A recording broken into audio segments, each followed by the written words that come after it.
तो रिसेंटली मैंने आपसे कुछ 3 ग्रहों के कंजंक्शंस के बारे में डिस्कस किया था। इस वीडियो में एक और कंजंक्शन की हम बात करने वाले हैं, जहां हम अब चर्चा करेंगे राहु, बुध और मंगल का कंजंक्शन अगर आपके चार्ट में किसी भी भाव में बन रहा हो, तो ये कंजंक्शन आपको क्या रिजल्ट दे सकता है। देखिए, यहाँ पे आपको बहुत ज़्यादा ये देखना पड़ेगा कि क्या वास्तव में मंगल राहु के बहुत ज़्यादा क्लोज है, क्या बुध है वो राहु और मंगल के बहुत ज़्यादा क्लोज है। तो ऐसे में जो बुध है उससे रिलेटेड क्वालिटीज़ पे सबसे ज़्यादा असर पड़ेगा।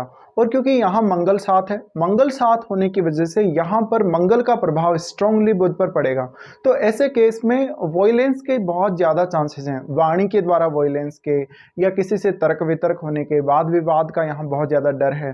और राहु इन दोनों से रिलेटेड जो क्वालिटीज़ हैं उनको इनहेंस करेंगे। ऐसे में नो डाउट आप में टैलेंट बहुत ही ज़्यादा हो सकता है, बट आप उस टैलेंट को कैसे उपयोग में ला रहे हैं ये बहुत ही महत्वपूर्ण है आप लोगों के लिए। साथ ही ऐसे जातक टेकी हो सकते हैं, बहुत ज़्यादा टैलेंट बहुत ज़्यादा उनमें हो सकता है और वो टेक से रिलेटेड फील्ड में काम कर सकते हैं। इसके साथ साथ जातक किसी भी प्रकार की ऐसी मशीन लैंग्वेजेज जो होती हैं, जैसे C++ है, जावा वगैरह, यानी कंप्यूटर जो प्रोग्रामिंग है उससे रिलेटेड जो लैंग्वेजेस हैं उनको सीखने में जातक काफ़ी माहिर होगा। और जातक को अन्य किसी भी प्रकार की ऐसी भाषा जो विदेशी भाषा है या ऐसी अन्य कोई भी बात या अन्य ऐसा कोई भी टेक्नोलॉजी से जुड़ा हुआ जो फील्ड है उसमें जातक का बहुत ही ज़्यादा इंटरेस्ट हो सकता है। बट यहाँ पे जातक का जो कम्युनिकेशन का तरीका होगा काफ़ी अनविजुअल हो सकता है, क्योंकि मंगल साथ है और मंगल साथ होने की वजह से मंगल की जो फायरी एनर्जी है वो भी यहाँ काम करेगी। तो यहाँ सबसे ज़्यादा इफेक्ट तो वैसे बुध पर ही पड़ना है। चाहे राहु मजबूत हो तो भी बुध पर असर पड़ना है, और मंगल मजबूत है तो निश्चित रूप से बुध पर असर पड़ना ही पड़ना है। तो ऐसे केस में आप किसी भी विषय में बहुत ज़्यादा डीप नहीं जा पाएंगे या बहुत ज़्यादा देर तक उस विषय के लिए आप रुक नहीं पाएंगे। जैसे आपने कोई डिसीजन लिया, डिसीजन लेने के तुरंत बाद आप उस पर प्रतिक्रिया देंगे, आप तुरंत बाद वो काम करेंगे। लेकिन यहाँ पर मंगल के साथ आने की वजह से एक बहुत ही ज़्यादा वॉयलेंट स्थिति डेवलप हो जाती है।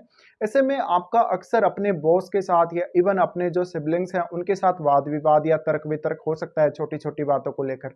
इसके साथ साथ अगर ये कंजक्शन आपके किसी भी भाव में भले ही बन रहा हो, बट यहाँ पे आपके जो मंगल और बुध से रिलेटेड जो रिश्ते हैं उनके ऊपर भी बहुत ज़्यादा असर पड़ेगा। और इवन ऐसा हो सकता है कि आप कभी कभी बहुत ब्लाइंड फैसला या ब्लाइंड डिसीजन ले सकते हैं इस केस में, क्योंकि यहाँ पे बुध से रिलेटेड जो रिजल्ट हैं वो काफ़ी इनहेंस होंगे और मंगल का प्रभाव भी उन पर पड़ने वाला है। ऐसे में कभी कभी आप बहुत ज़्यादा ओवर इंटेलिजेंट भी हो सकते हैं। तो वास्तव में आपका जो टैलेंट है वो बुध से रिलेटेड फील्ड में काफ़ी स्ट्रांगली काम करेगा और बुध से रिलेटेड कैरियर आपको चुनना चाहिए। बट वहां पर आपको मंगल को कभी भी इग्नोर नहीं करना। अगर आपने मंगल को इग्नोर किया है तो आप बहुत ज़्यादा मुश्किल में फंस सकते हैं।